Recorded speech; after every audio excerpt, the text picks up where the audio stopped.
Hello दोस्तों, मैं जीत sir, आपका जितेंद्र मेरा एक बार फिर से हमारी क्लास 2.0 के ऑफिशियल यूट्यूब चैनल में स्वागत करता हूं।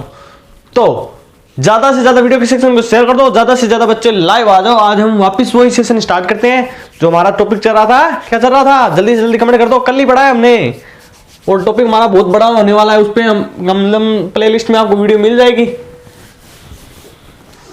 और हम तैयारी किसकी कर रहे हैं ये मत भूलना, इस बात को ध्यान में रख के ही हमें तैयारी करनी है। लक्ष्य हमारा है रीट 2021 पकड़ना है इसे कैसे भी। विज्ञप्ति तो अभी जारी नहीं हुई है, एग्जाम डेट पहले ही फिक्स कर दी है। तो ये एक अपने लिए चुनौती है, विकट चुनौती है कि बिना विज्ञप्ति के एग्जाम डेट फिक्स कर दी है। तो हम तो उसी डेट को लेकर तैयारी एकदम भाग दौड़ से करेंगे, फास्टली। लेकिन उस फास्टली तैयारी में भी ऐसी तैयारी करेंगे जिसमें हमारा कोई भी कॉन्सेप्ट छूट ना जाए। तो हमारा टॉपिक चल रहा था कृषि। क्या चल रहा था? कृषि। कृषि में हमारे 2 पार्ट हो चुके हैं। आज का हमारा पार्ट है वो तीसरा पार्ट है। तो जो हम 2 पार्टों में पढ़ा है उसमें से रिलेटेड मैं कुछ क्वेश्चंस आपसे करना चाहूंगा। जैसे कि जीडीपी का क्या अर्थ होता है? जल्दी से जल्दी कमेंट करके बता दीजिए कि सर जीडीपी का यह अर्थ होता है। इसका कमेंट तो हमारे मैथ वाले सर भी बताएंगे कि जीडीपी का क्या अर्थ होता है।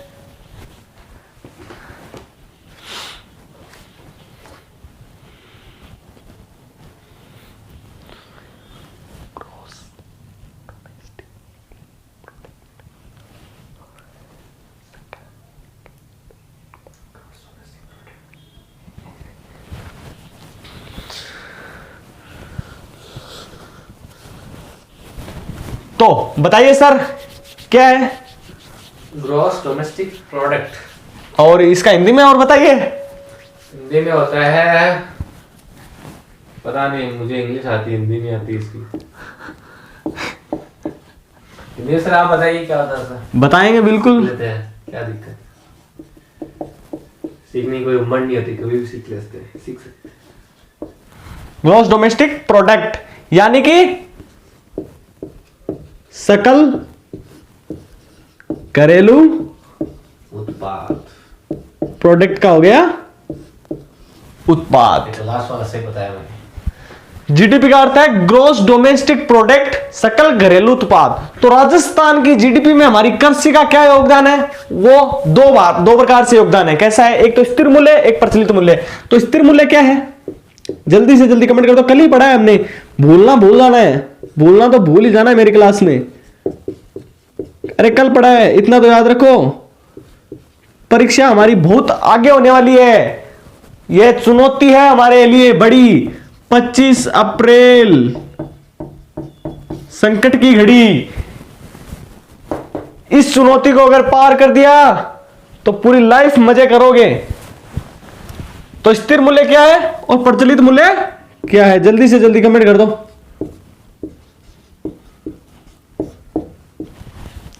स्थिर मूल्य और प्रचलित मूल्य।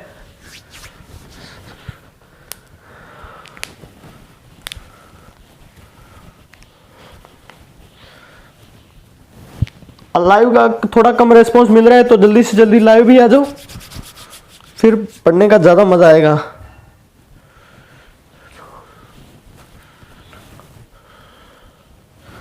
तो स्थिर मूल्य है वो है 25.19%।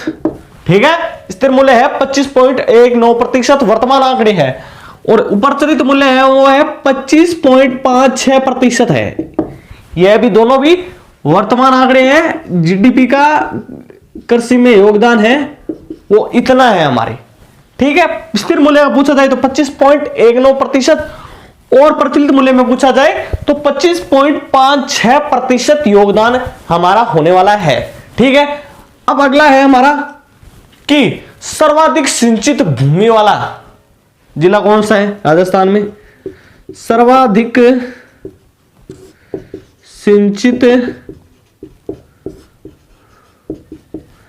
भूमि वाला जिला इसी में एक और बन जाएगा कि अब कि सर्वाधिक है तो न्यूनतम भी पूछा जा सकता है, तो दोनों देख लेते हैं। न्यूनतम सिंचित, ये कल वाली वीडियो से मैं प्रश्न पूछ रहा हूं, देखता हूं आपको कितना याद है, कितनी मेमोरी है आपकी।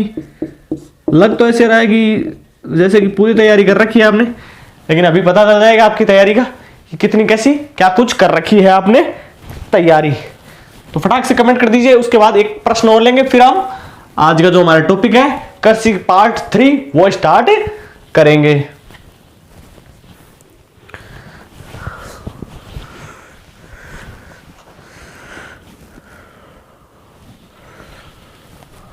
तो सर्वाधिक सिंचित भूमि है वो है गंगानगर जिले में, ठीक है।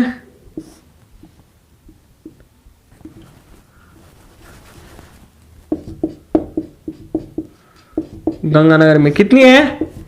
85%, ठीक है। और सबसे कम तो आपको पता ही होगा चूरू जिले में है, ठीक है। कितनी है? 5% है। अब दोस्तों प्यारे साथियों, प्रश्न यह पूछा जाता है कि सर्वाधिक व्यर्थ व बंजर भूमि वाला जिला कौन सा है? सर्वाधिक व्यर्थ व बंजर भूमि वाला जिला। तो जल्दी से जल्दी कमेंट करके बता दो कि सर सर्वाधिक व्यर्थ व बंजर भूमि वाला जिला ये है। फिर हम करते हैं आज के वीडियो की शुरुआत। आज आपने काफी अच्छे आंसर दिए हैं, बहुत अच्छा। इसी तरह लगातार तैयारी करते रहे और साथ साथ में नोट करते रहे, ताकि नोट करने से क्या होगा कि आप जो मतलब डेली शेड्यूल में रिवीजन होगा ना, वो आपका फास्टली होगा और एग्जाम टाइम में भूलना भूल जाओगे। तो सर्वाधिक व्यर्थ व बंजर भूमि वाला जिला कौन सा है? जैसलमेर है, ठीक है। क्या है? जैसलमेर। तो जीडीपी का क्या अर्थ है? ग्रोस डोमेस्टिक प्रोडक्ट, यानी कि सकल घरेलू उत्पाद में हमारे राजस्थान की कृषि का योगदान कितना है? दो प्रकार से, एक तो स्थिर मूल्य, एक है प्रचलित मूल्य। स्थिर मूल्य कितना है? 25.19% है। याद रखना, अभी वर्तमान के आंकड़े हैं, मेरे पास कमेंट भी आ रहे हैं, लेकिन वो गलत है क्योंकि वो पहले के आंकड़े हैं। अभी जो करंट में आंकड़े हैं वो यही है। प्रचलित मूल्य है वो कितना है? 25.56% है, ठीक है। सर्वाधिक सिंचित भूमि वाला जिला कौन सा है? गंगानगर है। कितनी प्रतिशत है? 85% है। और न्यूनतम सिंचित भूमि वाला जिला कौन सा है? सभी को पता है, चूरू है, जो 5% है। कितना है? 5%। सर्वाधिक व्यर्थ व बंजर भूमि वाला जिला कौन सा है? जैसलमेर। कौन सा है? जैसलमेर। याद रखना, मोस्टली है, इसको आप स्क्रीनशॉट व्यू भी ले सकते हैं या नोट कर सकते हैं। फिर हम आगे वीडियो की तरफ बढ़ेंगे।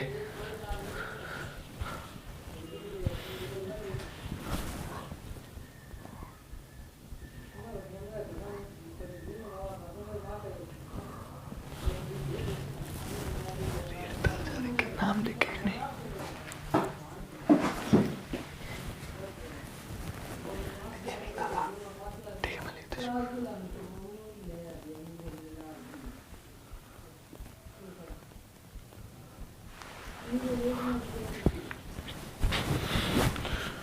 चलिए करते हैं शुरुआत।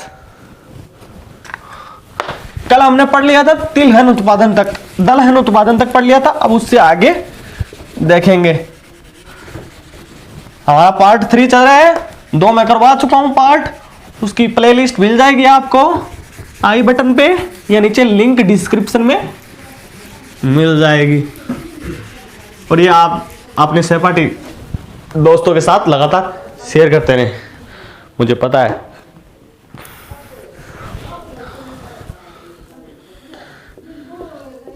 सर्वाधिक तिलहन उत्पादन वाला जिला कौन सा है? कमेंट करके बता दो जल्दी से जल्दी। तिलहन उत्पादन करने वाला जिला, फटाक से जल्दी से फटाक से कमेंट आना चाहिए कि सर्वाधिक तिलहन उत्पादन करने वाला जिला कौन सा है। दलहन उत्पादन करने वाला भी बता देना, कल मैंने पूछा है।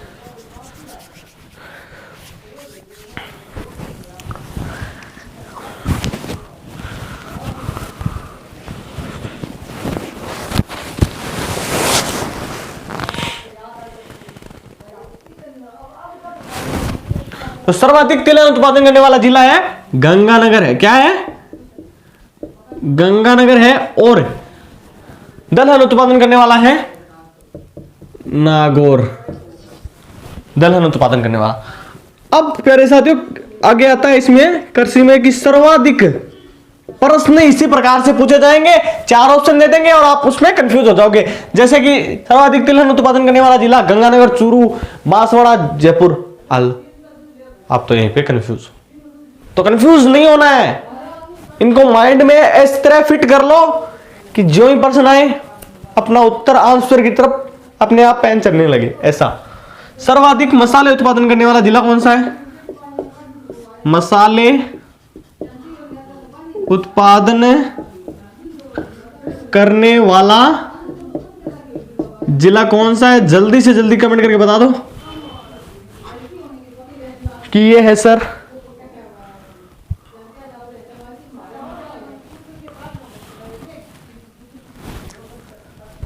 और इसी के साथ वीडियो को लाइक जरूर कर दे, क्योंकि पता है आपके एक लाइक से हमें मोटिव मिलता है और आपका कुछ जाता नहीं, आपको कुछ सीखने को मिल रहा है बेहतर। सर्वाधिक मसाले उत्पादन करने वाला जिला कौन सा है? 12 है सर्वाधिक मसाले उत्पादन करने वाला। अब देखिए पूछा जाता है कि सर्वाधिक फल उत्पादन करने वाला जिला कौन सा है? फल उत्पादन करने वाला जिला कौन सा है?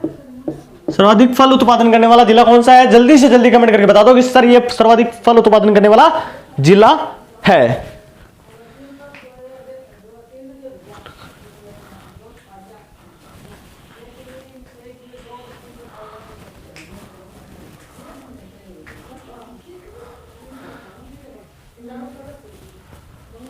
सर्वाधिक फल उत्पादन करने वाला जिला कौन सा है? गंगानगर है। याद रखना, गंगानगर में आजकल सबसे ज्यादा फल उगाने या उपज उत्पादन करने लग गए हैं। फिर इसके बाद में आता है कि सर्वाधिक सब्जी उत्पादन करने वाला जिला कौन सा है? सर्वाधिक सब्जी उत्पादन की सब्जियों में सबसे ज्यादा उत्पादन राजस्थान में कहां होता है?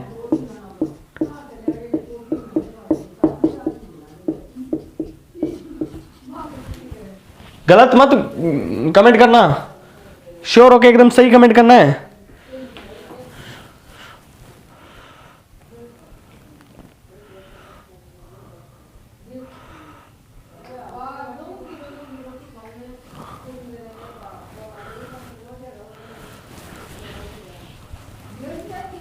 क्या है? जयपुर है। कौन सी है? जयपुर।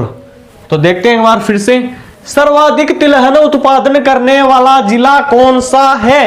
कि सर्वाधिक तिलहन उत्पादन कहां होता है? राजस्थान में गंगानगर में सर्वाधिक तिलहन उत्पादन होता है। और दलहन उत्पादन कहां होता है? नागौर में होता है। प्यारे साथियों, दलहन उत्पादन तो नागौर में और तिलहन उत्पादन गंगानगर में होता है। ठीक है। सर्वाधिक मसाले उत्पादन करने वाला जिला कौन सा है? 12। सर्वाधिक मसाले उत्पादन करने वाला जिला कौन सा है? 12 जिला है। सर्वाधिक मसाले उत्पादन करने वाला जिला 12 है। सर्वाधिक फसल उत्पादन करने वाला जिला कौन सा है? गंगानगर। सर्वाधिक फसल उत्पादन करने वाला जिला है गंगानगर। सर्वाधिक सब्जी उत्पादन करने वाला जिला कौन सा है? जयपुर। सर्वाधिक सब्जी उत्पादन करने वाला जिला है जयपुर। इसे नोट कर ले। अब देखिए कृषि में हमारे मतलब अलग अलग प्रकार से प्रश्न पूछे जाते हैं, तो हमें इससे रिलेटेड कोई भी टॉपिक छोड़ना नहीं है। तो ऋतुएं कितने प्रकार की होती हैं? क्योंकि अगर ऋतु ही नहीं होगी तो कृषि कहां से होगी? ऋतुओं के आधार पर तो कृषि होती है। तो ऋतुएं कितने प्रकार की होती है? प्रश्न पूछा जाता है ऋतुएं कितने प्रकार की होती है? जल्दी से जल्दी कमेंट कर दो। यह तो बहुत ही इजी क्वेश्चन है, इसका कमेंट तो मुझे पता है ऐसे आ जाएगा चुटकियों में।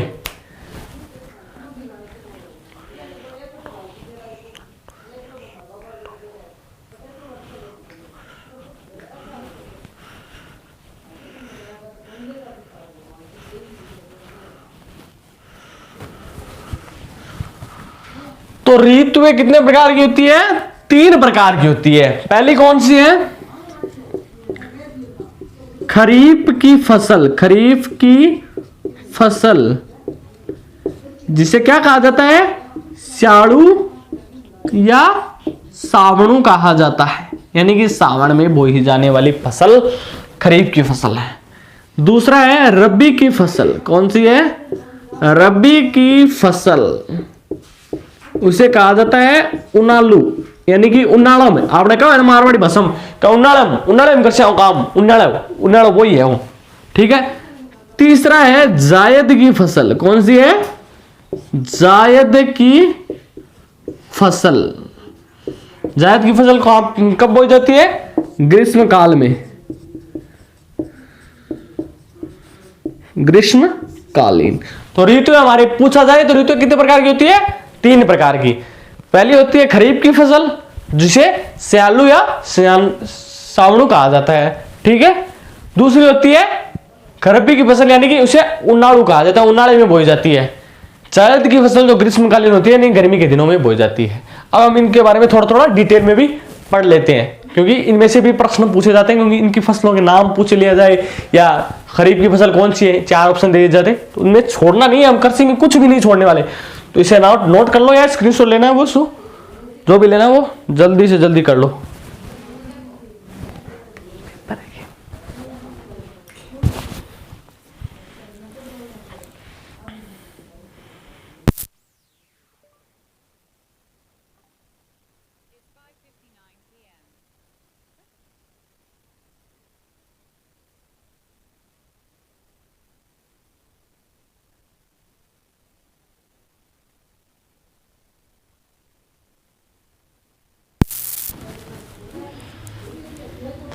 आपने नोट कर लिया होगा, तो बताइए कि खरीफ की फसल कब बोई जाती है, जल्दी से जल्दी कमेंट कर दो कि सर खरीफ की फसल अब बोई जाती है।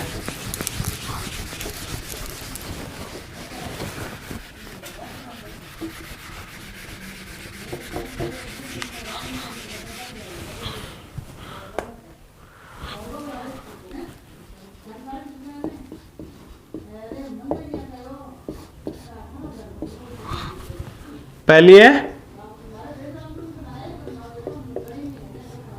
खरीफ की फसल, ठीक है। दूसरी है रबी की फसल, और तीसरी है जायद की फसल। इन सभी के बारे में हम डिटेल से थोड़ा थोड़ा बेसिक सीखेंगे कि कितना क्या कुछ है इनमें।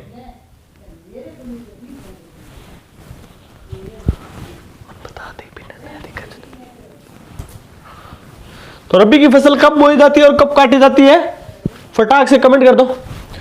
बुआई तो आ चुकी है हमारी। रबी की फसल कब बोई जाती है, जून जुलाई में बोई जाती है। याद रखना, रबी की फसल जून जुलाई में बोई जाती है, रबी की फसल। अब कटाई बता दीजिए जल्दी से जल्दी कमेंट करके कि सर अब काटी जाती है कौन सी फसल, खरीफ की फसल। सॉरी, खरीफ की फसल कब काटी जाती है,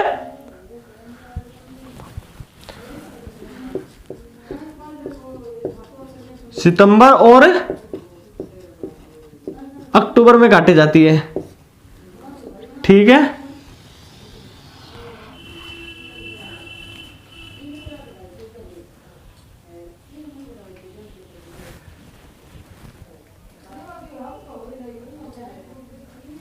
ठीक है, बुआई की जाती है इसकी जून जुलाई में और कटाई की जाती है सितंबर और अक्टूबर में की जाती है।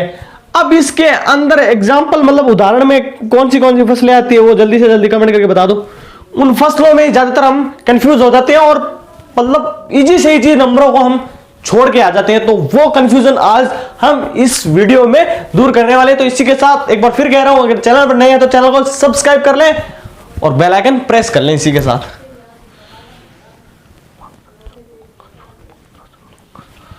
तो कौन सी आती है, बाजरा आती है, चावल, मक्का, ज्वार, कपास, और कौन सी आती है इसमें, कमेंट करके बताओ जल्दी से जल्दी।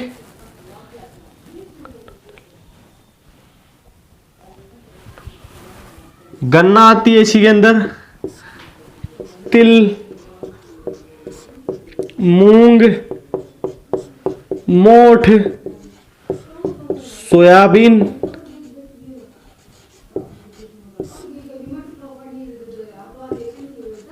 सोयाबीन इसी के अंदर आती है। और एक और आती है, वो है अरंडी। क्या आती है, अरंडी। ठीक है, तो खरीफ की फसल है वो कब बोई जाती है, जून जुलाई में बोई जाती है। कब बोई जाती है, जून और जुलाई में बोई जाती है खरीफ की फसल। कटाई कब की जाती है, सितंबर और अक्टूबर माह में इसकी कटाई की जाती है। सितंबर और अक्टूबर माह में इसकी कटाई की जाती है। इसके अंदर फसलें कौन कौन सी आती है, मैन यही होता है, फसलें मैन यही आते हैं, फसलें।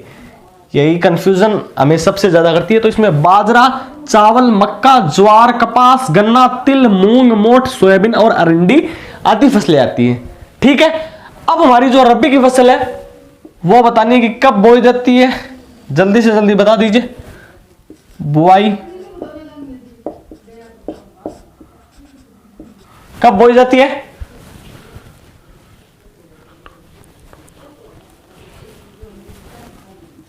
अक्टूबर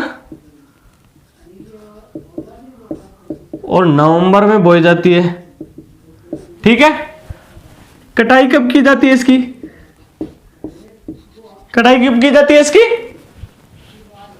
रबी की फसल की कटाई कब की जाती है, मार्च और अप्रैल में इसकी कटाई की जाती है। मार्च और अप्रैल में इसकी कटाई की जाती है। उदाहरण मतलब इसमें फसलें कौन सी आती है, गेहूं, मेथी और कौन सी आती है, जल्दी से जल्दी कमेंट करके बताओ। 2-3 तो मैं बता दिए।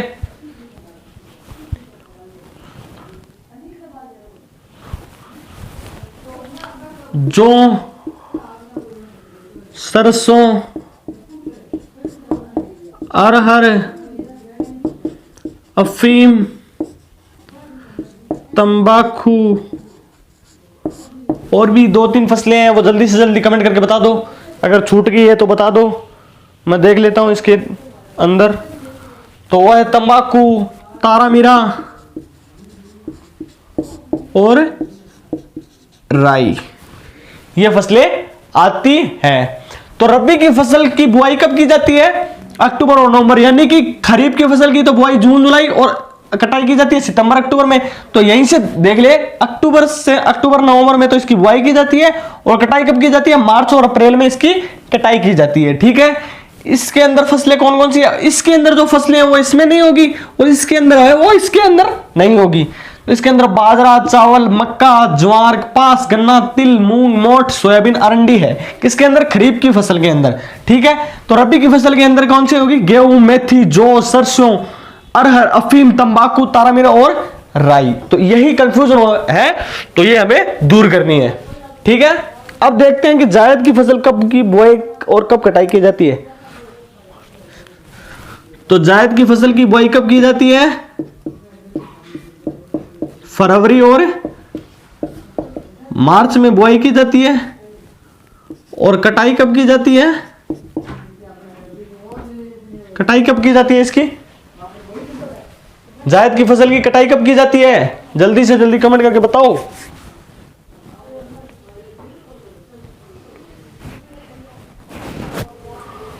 मई जून में की जाती है। कब की जाती है, मई और जून में की जाती है। इसमें उदाहरण में कौन से आगे, ककड़ी, खरबूज, तरबूजा और खीरा। ठीक है, जायद की फसल की बुआई की जाती है फरवरी मार्च में, कटाई मई जून में की जाती है। और एग्जाम्पल में ककड़ी, खरबूजा, तरबूजा और खीरा आते हैं। तो एक बार फिर से देख लेते हैं कि फसलें होती है हमारी 3 प्रकार की, खरीफ की फसल, रबी की फसल और जायद की फसल। ठीक है, खरीफ की फसल की बुआई की जाती है जून जुलाई में। कब की जाती है, जून और जुलाई में। ठीक है, रबी की फसल की बुआई की जाती है अक्टूबर और नवंबर में। मतलब खरीफ की फसल की बुआई जून जुलाई में और कटाई सितंबर अक्टूबर में की जाती है। तो यहां से अक्टूबर नवंबर में तो की जाती है इसकी बुआई, किसकी, रबी की फसल की, जो सियाले में बुआई जाती है। कटाई की जाती है मार्च और अप्रैल में, कटाई की जाती है मार्च और अप्रैल में। और जायद की फसल की कटाई बुआई कब की जाती है, फरवरी और मार्च में की जाती है, और कटाई मई और जून में की जाती है। अब फसलों का कंफ्यूजन है कि कौन सी फसल किसके अंदर आती है, तो ये याद कर लो कि इसके अंदर बाजरा, चावल, मक्का, ज्वार, कपास, गन्ना, तिल, मूंग, मोठ, सोयाबीन, अरंडी आती है। किसके अंदर, खरीफ की फसल में। बाजरा, चावल, मक्का, ज्वार, कपास, गन्ना, तिल, मूंग, मोठ, सोयाबीन, अरंडी किसके अंदर आती है, खरीफ की फसल के अंदर। और रबी की फसल के अंदर कौन सी आती है, गेहूं, मेथी, जौ, सरसों, अरहर, अफीम, तंबाकू, तारामीरा और राई इत्यादि फसलें रबी के अंदर आती है। और जायद की फसल में ककड़ी, खरबूजा, तरबूजा और खीरा आता है। अब प्रश्न किस प्रकार से बनता है आपके, वो देखिए। प्रश्न ऐसे बनता है कि बाजरा कि जैसे पूछा जा सकता है कि रबी की फसल कौन सी नहीं है इनमें से, रबी की फसल नहीं है, ठीक है। तो ऑप्शन आपके पास आएंगे जैसे सरसों, दूसरा गेहूं, तीसरा मेथी और चौथा सोयाबीन। अब हम तो यहीं पे कंफ्यूजन हो गए, हम तो यहीं पे कंफ्यूज्ड हो गए कि सर अब क्या करें। तो यही मैं बोल रहा हूं, इनको याद कर लो। अब इनमें रबी की फसल देख ले, सरसों है, गेहूं है, मेथी है, सोयाबीन नहीं है, तो ये आपका सही आंसर और आपका 1 नंबर पक्का। इसमें से 4-5 ऐसे इस प्रकार से प्रश्न पूछे जाते हैं, तो 4-5 नंबर हमारे रीट 2021 क्रैक के लिए बहुत ही ज्यादा इंपॉर्टेंट है। तो इस प्रकार से आप देख लेना। अब आप इसका स्क्रीनशॉट लेना चाहिए या नोट करना चाहिए तो नोट कर ले। मैं 1-2 मिनट के लिए रुका हूं, फिर हम आगे वीडियो के टॉपिक पर चलते हैं।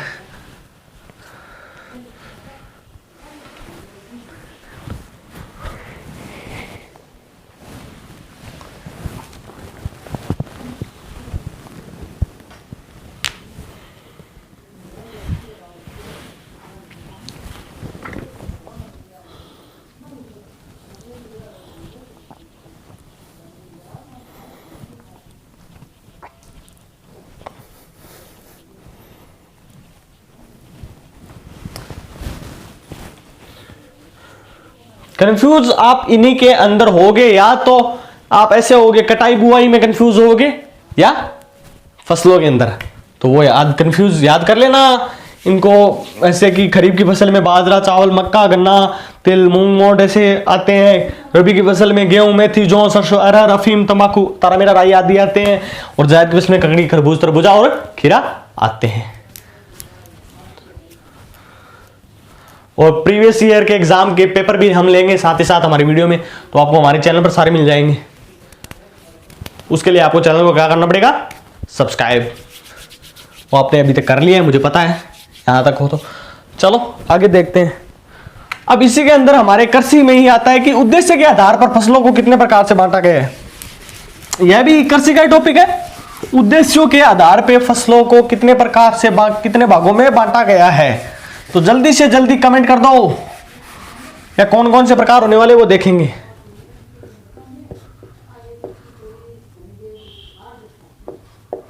उद्देश्य के आधार पर फसलों के प्रकार, उद्देश्यों के आधार पे फसलों के प्रकार, ठीक है। पहली है खाद्यान्न फसलें। अब ये क्या है सर, ये भी बताएंगे। खाद्यान्न फसलें यानी कि खाद्यान्न नाम से ही स्पष्ट हो रहा है कि खाद्यान्न फसलें कौन सी होगी, जो हमारे खाने योग्य है, यानी कि हम जो खाने के काम में लेते हैं। तो खाद्यान्न फसलें कौन सी है, जल्दी से जल्दी कमेंट करके बताओ। इसमें तो हमारे सर भी बताएंगे कि हमारे क्या क्या चीजें खाने के काम में आती है। तो सर कमेंट करके बताइए, सर बताइए खाद्यान्न फसलों में हम क्या क्या खाते हैं, बताइए।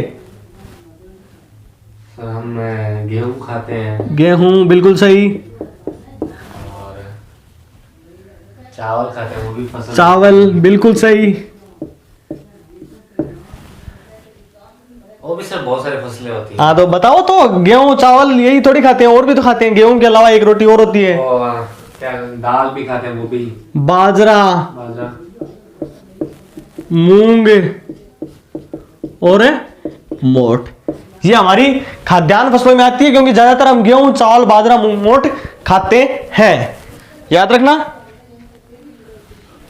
मूंग मोठ खाद्यान्न फसलों में नहीं है, सॉरी, इसमें हमारे आ गया ग्वार, जवार, जिसे हम ग्वार बोलते हैं वो, ठीक है। तो 4 आती है, गेहूं चावल बाजरा और ज्वार, ये हमारी खाद्यान्न फसलें हैं। तो दूसरी हमारी कौन सी है, दलहनी फसलें। दलहनी नाम से ही स्पष्ट आ रहा है कि दलहनी फसलें कौन सी है, तो हमारे सर बताएंगे कि दलहनी फसलें कौन सी है। दलहनी फसलें वो होती है जो हमारे दाल वगैरह होती है ना, वो दली जाती है, वो दलहनी फसलें होती है। तो दलहनी फसलों में हमारी कौन सी फसल होने वाली है, मूंग की दाल होती है, मोठ की दाल होती है, ऐसे। और जैसे कि मूंग सर ने बताया, बिल्कुल सही है, मोठ, और सर बताइए, चना, चने की दाल, तीन ही सुनी है दाल। अरहर, मसूर, मसूर की दाल भी होती है, मटर भी होती है, इसमें दली जाती है वो, इत्यादि, ठीक है। ये दलहनी फसलें हैं, की दालें। मूंग मोठ चना अरहर मसूर मटर। अरहर की दाल हम रोजाना तो नहीं बनाते, लेकिन एज यूजुअली बना लेते हैं, और मसूर की तो हम खाते ही रहते हैं, ठीक है। मेरी फेवरेट दाल है मसूर की दाल, तो मेरा बर्थडे है तो कोई बना देना, सर को भेज देना अमेज़न पे। तो तीसरी है तिलहनी फसल, क्या है वो, एंटरटेनमेंट भी जरूरी होता है, क्योंकि अभी मेरा एज यूजुअली जन्म दिवस गया है 25 दिसंबर को। तो तिलहनी फसलें यानी कि जिनसे तेल वगैरह या तिल वगैरह निकाला जाता है, तो तिलहनी फसलें कौन सी है, कमेंट करके बताओ जल्दी से जल्दी। ना सोयाबीन का तेल ऐसे। हाँ बताइए सर, सोयाबीन और सरसों सरसों वाले होते हैं, और तारा मीरा, तेल से भी सर तेल निकलता है कुछ। हाँ तिलसा, और बताइए। वो निकलता सर। अरे हम खाते हैं घर में मूंगफली, तेल नहीं खाया तो मूंगफली तेल खाना में वही तो है, सर कह रहे नहीं खाया, मैं कह रहा हूँ खाया। ठीक है। तो हमारे लोकेश सर ने मूंगफली का तेल अभी तक नहीं खाया, पता नहीं किस पे जिंदा रह रहे हैं। यह भी एक फैक्ट है, हमारे चैनल पर एक नया फैक्ट मिल रहा है जानने को कि बिना मूंगफली के तेल खाए कोई आदमी 20 साल की उम्र में जिंदा रह सकता है क्या? ये आपको जब हमारा ब्लॉग है उस पर मिलेगा फैक्ट्स, क्या हमारे चैनल के फैक्ट्स है। नकदी फसलें कौन सी है, अब नकदी फसलें कौन सी है वो बताना है आपको। इसमें पैसों में जो फसलें मिलती हैं। बिल्कुल, तो नकदी फसलें वो होती है, जैसे कि हमारे सर ने पहले ही बता दिया क्योंकि इन्हें पता था। नकदी फसलें वो होती है जिन्हें पैसे देकर खरीदा जाता है या जिन्हें मूल्य देकर खरीदा जाता है। तो बताइए सर कौन सी है, जैसे नकदी फसलें कौन सी है? जैसे हमारे हो गया गन्ना, गन्ना का हम जूस लेते हैं ना, गन्ना, कपड़ा लाते हैं कपास, आप तंबाकू वगैरह खाते हो तंबाकू, वो भी तो होती है सर, जूते वगैरह जूट, ये नकदी फसलों के अंदर सम्मिलित होती है। अब बाकी बची पांचवी और लास्ट उद्देश्य के आधार पे फसलों के प्रकार में हमारी जो अंतिम है वो है पेय फसलें। पेय फसलें क्या होती है बताइए सर, पेय फसलें क्या होती है? जिससे कुछ पीने लायक निकलता है। हाँ, जो पीने लायक हो। तो पीने लायक फसल कौन सी होती है हमारी? गन्ने को हम जूस बना के पी सकते हैं। बिल्कुल, और जैसे कि हम रोजाना सुबह उठते ही पीते हैं चाय, कॉफी, या कहवा, ये हमारी पीने योग्य फसलों के अंदर सम्मिलित है। एक बात और है कि हमारी कॉफी है ना, ये राजस्थान में नहीं पाई जाती, राजस्थान में नहीं उगाई जाती, याद रखना, ठीक है। लेकिन हम बात कर रहे हैं जब उद्देश्य के आधार पर फसलों की, तो इसमें सम्मिलित है, ठीक है। उद्देश्य के आधार पर फसलें हैं 5 प्रकार की। पहली है खाद्यान्न फसल। खाद्यान्न फसल वो होती है जो खाने के काम में आती है। दूसरी कौन सी है? दूसरी है दलहनी फसलें, जो दालों वगैरह में काम आती है, वो दलहनी फसलें। तीसरी है तिलहनी फसल। कौन सी है? तिलहनी फसलें। चौथी है नकदी फसलें, जो पैसे देकर या मूल्य देकर खरीदी जाती है। और पांचवी है पेय योग्य या पीने योग्य। तो खाद्यान्न फसलों में गेहूं, चावल, बाजरा, ज्वार खाने योग्य, ठीक है, खाने योग्य। दलहनी में दाल दलने योग्य, दाल दलने योग्य। तिलहनी में तिल योग्य या तेल योग्य, तेल। और इसमें नकदी में पैसा या मूल्य। और इसके अंदर कई फसलें में पीने योग्य, ठीक है। तो खाद्यान्न फसलों में गेहूं, चावल, बाजरा, जूट, ज्वार। दलहनी फसलें में मूंग, मोठ, चना, अरहर, मसूर, मटर, ठीक है। तिलहनी फसलों में सोयाबीन, सरसों, तारा मीरा, मूंगफली, ठीक है, तिलहनी फसलों में। नकदी फसलों में गन्ना, कपास, तंबाकू और जूट। और पेय फसलों में चाय, कॉफी, कहवा इत्यादि पाया जाता है। तो आप इसे नोट कर लीजिए, फिर इनमें से प्रश्न कैसे बनते हैं वो हम देखेंगे।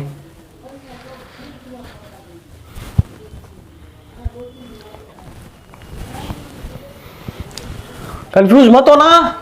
5 प्रकार के, मतलब फसलों के काफी प्रकार हो गए, कृषि के आधार पे, उद्देश्य के आधार पे, कृषि मतलब जलवायु के आधार पे, मानसून के आधार पे। तो कंफ्यूज तो हो गए, लेकिन ऐसे याद रखना, ऐसे उद्देश्य के आधार पे, वो ऋतुओं के आधार पे, वो मानसून के आधार पे, ऐसे टॉपिक वाइज है, ठीक है। अब प्रश्न इनमें से कैसे पूछा जाता है कि जैसे कि ऐसा आ गया, इनमें से खाद्यान्न फसल कौन सी नहीं है, तो इसमें से ये 4 दे देंगे और पूछेंगे खाद्यान्न फसल कौन सी नहीं है, या इनमें से ये 4 दे देंगे और पूछ लेंगे इनमें से खाद्यान्न फसल है या नहीं।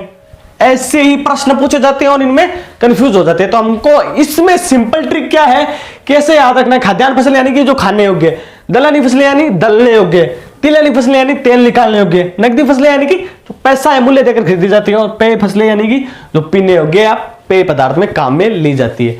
तो ये हमारी आज का हमारा चैप्टर यहीं पे खत्म करते हैं और आगे की वीडियो कल बताएंगे, ठीक है।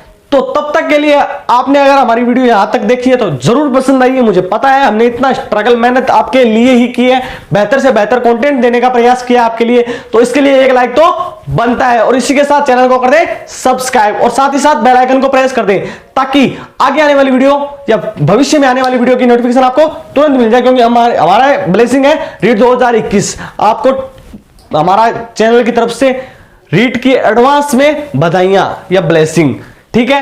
तब तक के लिए bye bye, good bye, thank you. मैं जीत मेहरा आपसे अलविदा लेता हूं या धन्यवाद लेता हूं। धन्यवाद सर, धन्यवाद।